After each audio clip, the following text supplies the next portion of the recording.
going into probably the favorite in this division, I would say, the Baltimore Ravens. So last year they finished with a 12-5 record. They come into this season with a ninth-ranked strength of schedule. I put the question on here: is the Super Bowl window slowly closing on this team that seems to be right on the cusp of greatness? We see them do amazing things in the regular season. Obviously, Lamar Jackson is one of the greatest regular season players of all time. Probably should have won MVP last year, as he played even better than he did in his MVP season from the year before. But I don't know. I think so. So what really stood out to me in this offseason was their additions on defense. They brought in Jair Alexander. They drafted Malachi Starks, and already having Marlon Humphrey and Kyle Hamilton, to me, it could be the best secondary in the league. You've also got their corner, Nate Wiggins. He played his best games against the best talent like Chase and Higgins and Neighbors.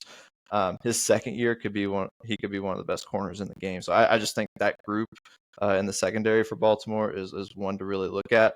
I really just put this team in the same boat as the Bills that we talked about last week. It's the Super Bowl is the goal here. I don't know that the regular season is as important to them anymore. I think they'll win this division fairly easily, but it all comes down to the playoffs, and this team can get over the hump. They couldn't get past Buffalo last year. They've had their struggles with Kansas City, so they're just kind of in the same boat with Josh Allen and the Bills of can they get over the playoff hump. But if it's just another disappointing year for Lamar and company, what happens with this team? Yeah, I mean, if they handed out trophies for teams for regular season, I mean, the Ravens would be a favorite almost every year because of how good they've been in the regular season. They'd win the NBA Cup. Yeah, they'd win the NBA Cup if the NFL implemented that, which would be kind of funny. Yeah, Lamar's career, he's 3-5 in the postseason. 0-3 against the Bills and the Chiefs. Those first two losses were in his first 2 years, even though that one against the Titans was kind of inexcusable considering they were the number one overall seed that year. But that was several years ago. But yeah, it's just regular season, they can go pound for pound against anybody. Come postseason, you just feel like, yeah, they're just the third best team behind Kansas City and Buffalo. You feel like that every year. And sometimes Cincinnati. And you wonder why. It's hard to figure out why you feel that way. But even before the game, you're just kind of feeling that way. Like, I just don't really see Baltimore. Despite how good they were, I just don't really see them beating Mahomes. They've burned us too many times. Yeah, I guess. But their defense, those additions were really good because their defense was outstanding against the run last year, but they were the best against the run last year, but they were absolutely one of the worst against the pass last year. Kyle Hamilton's a good safety, but it's mostly because he's a good safety against the run. He does have some good plays in the secondary on passing plays, but yeah, most of his highlight plays are against the run. But yeah, they're awful against the pass, and that kind of kept them from being the best team in the league, I thought, last year defensively. But yeah, adding Malachi Starks and Jair Alexander in the offseason and with the development of Nate Wiggins, when you already have two bona fide stars in Kyle Hamilton and Marlon Humphreys, yeah, that should be pretty scary for most opposing offenses. So here's the offense is where I don't know what to say. I have several thoughts. So Derrick Henry had a really good year last year in his first year with Baltimore. When will he decline? Because he's 31. He is built different, more different than other running backs where he can last this long. But, he will reach a point, and it could be this season, where he just starts to decline fast. Running backs usually just hit a wall, and, yeah, they are no longer themselves. Are definitely a Hall of Famer. I'm not discrediting him. He's still an elite running back if he performs like he did last year. But, Father Time's undefeated, especially with running backs. And the other thing is, which no one ever wants to talk about this, and I don't blame them. I don't like talking about it. But, and it pains me to say, but I feel like Lamar's due for an injury. He's been healthy these last 2 years, and if you remember how he kind of had injury problems the 2 years before that, but he's been so healthy these last 2 years, you just kind of feel like, just the way he plays, he's probably overdue for a bad leg injury or I something. mean, there were times when he could have just gone out of bounds. There were certain games when I saw it, and he cuts back and takes a big hit, and I just think Josh Allen can do that. He's a big body, he's strong. The leaner frame of Lamar, I wouldn't be taking those hits. And he does, and he did these last 2 years, and he's been fine. He says he's fine. He looks fine, but I feel like just one of these times it's going to result in some bad injury, and that's just unfortunate, and it'd be super unfortunate for the Ravens, even though I do believe, I don't even know who their backup is right now. Do you know who their backup is? They moved off that Johnson. They just got somebody. I can't remember. Okay. Because unlike the Browns, I feel like this defense can keep you in games. And if you have stable backup quarterback play, this would still be a playoff team, assuming there's no other significant defensive injuries. But, this team goes as far, postseason-wise, this team goes as far as their MVP quarterback could carry them. Which, some of those losses haven't been his fault in the postseason, but still, it is 3-5 with never beating Kansas City or Buffalo. It's kind of not good, does not look good on the resume. I'll just put it that way. Yeah, the offense, I think, for me is what worries me the most. It's getting old. You mentioned Derrick Henry getting older. They also added DeAndre Hopkins to their receiver core. He's 33. On the O-line, you have Ronnie Stanley. He's 31. It seems like all the pieces around Mark Andrews at tight end. The drop that killed the Ravens season last year in the playoffs. He's getting old up there as well, and he may be the one guy that's on the hot seat for Baltimore. I don't really see front office coach anything like that. Even Lamar being on the hot seat this year. You're always looking for the who's on the hot seat, who's getting the boot on any of these teams, and I think it'd be Andrews. But yeah, it just seems to me like this team's getting a lot older around Lamar, and that's why I posed the question. Is the window closing? I think it kind of is. I think we can see another good regular season out of them, like they've always done. But once it comes to playoff time, Lamar just has to play a lot better, because the difference between him and Allen in this situation is Allen has played really well in the playoffs. Lamar hasn't.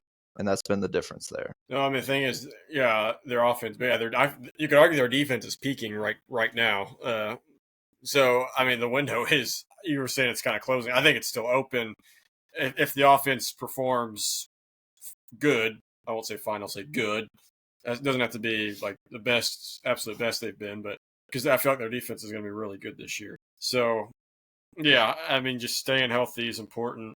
Looking at their schedule, I took some notes there. They actually have a really interesting schedule. They do not. So as you can tell, we've already kind of discounted the Browns from being any good. Yeah. So we can. That's probably should be 2 wins for them, even though they did lose to the Browns last year one time, which is kind of surprising. But other than the Browns, they do not play the Steelers or the Bengals until Week 13. So, arguably your 2 biggest competitors in the division, you will not see either of them until Week 13. And another thing was, this is just really strange. So, they opened the season at Buffalo's, but then from weeks 2 to 8, they only have 1 road game that entire span. So, they go home, at Kansas City, then 3 home games in a row, and then a bye week. So, yeah, from weeks 2 to... Yeah, so after week 2, they only have 1 road game until week 9, which, wow. And that 1 road game is at Kansas City.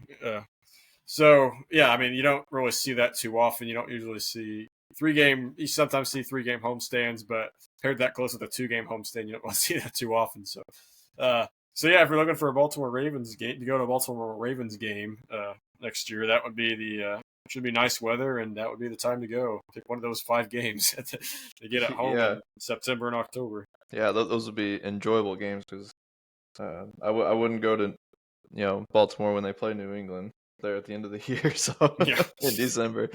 Over under win total, I'm seeing it at 11.5. I'm going to go over.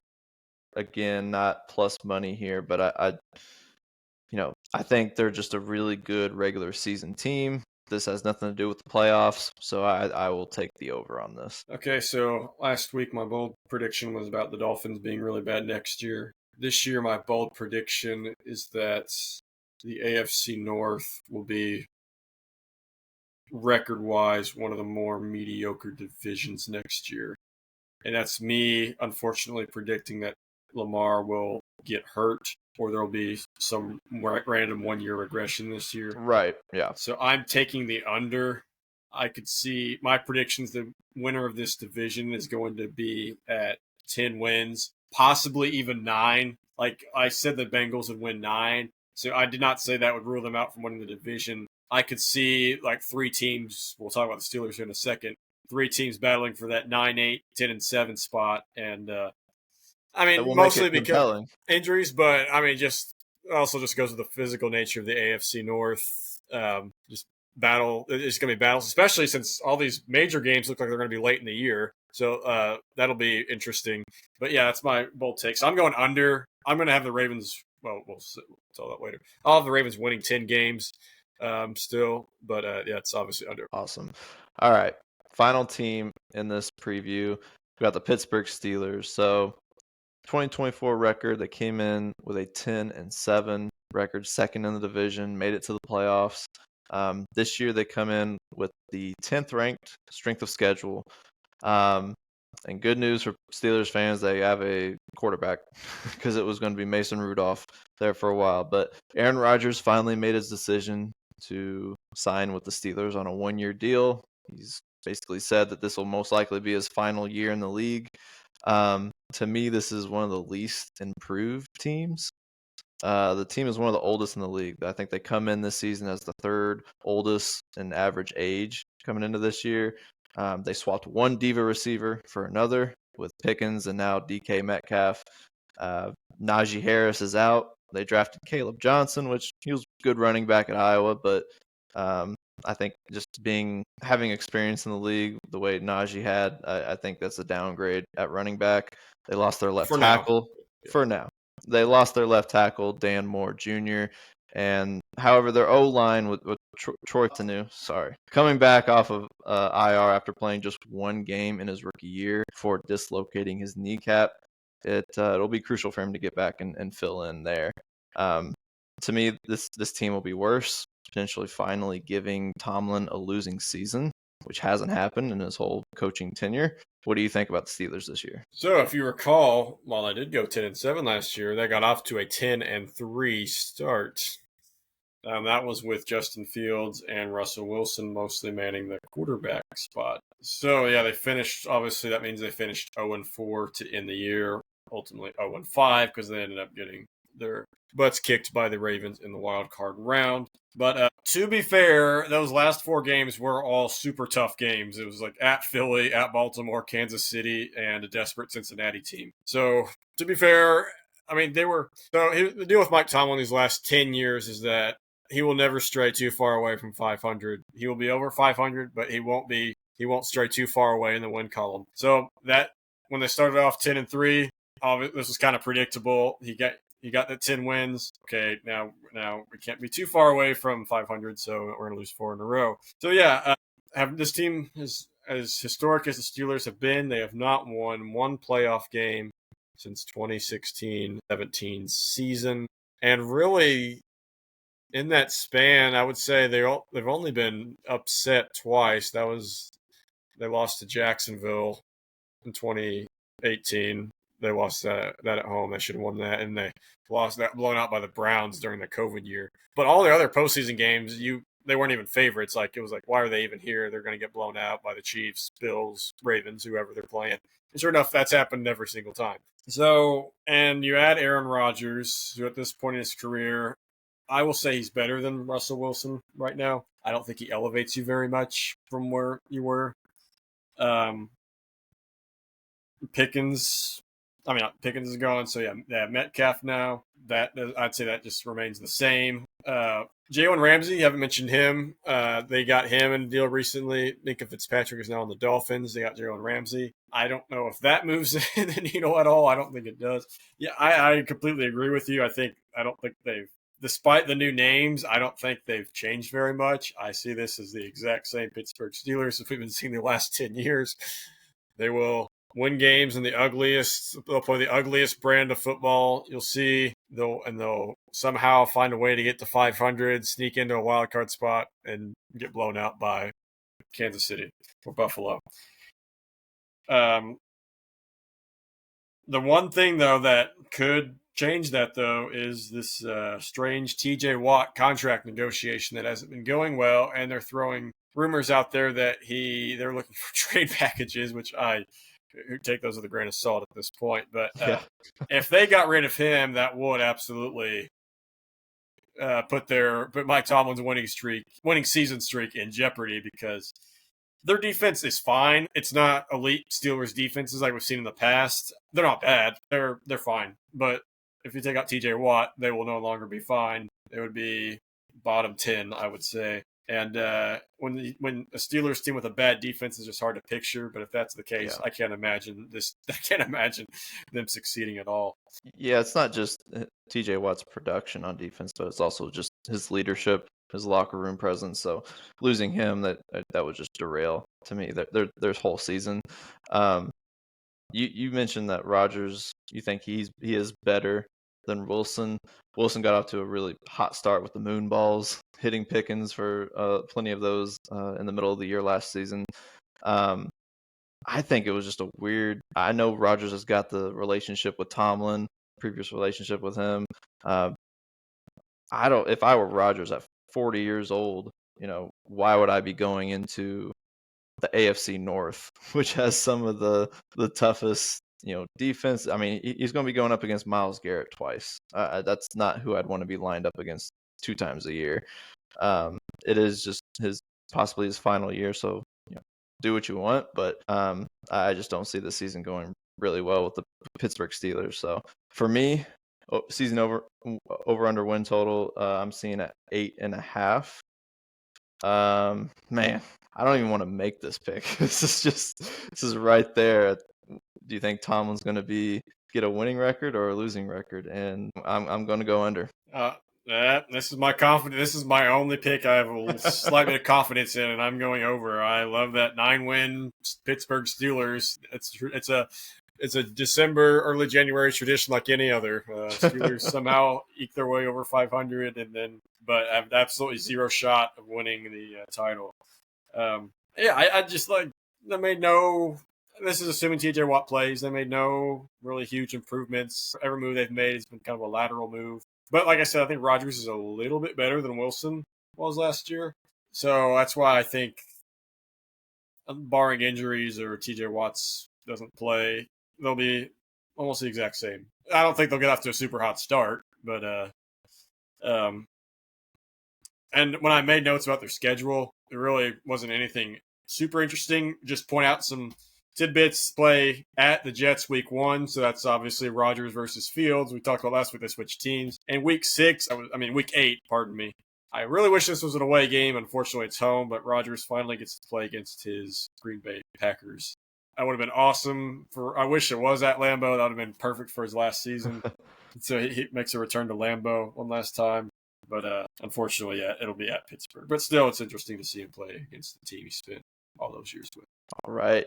The way I have this division shaping out, I got Ravens, Bengals, Steelers, Browns. Yeah, I have Ravens at 10 wins, Bengals and Steelers both at 9 wins, and then Browns at 4 wins. So basically the same thing. We just have a difference of opinion on the over-unders on most of these, but the standings stay the same. We'll finish this the way we finished off last week. We'll say, though, so just brief history, Ravens have won this division.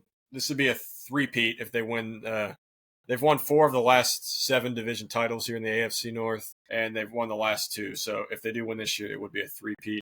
And just one other stat, if anyone's wondering, the Browns have the longest shot of anybody in the league to win their division at plus 30.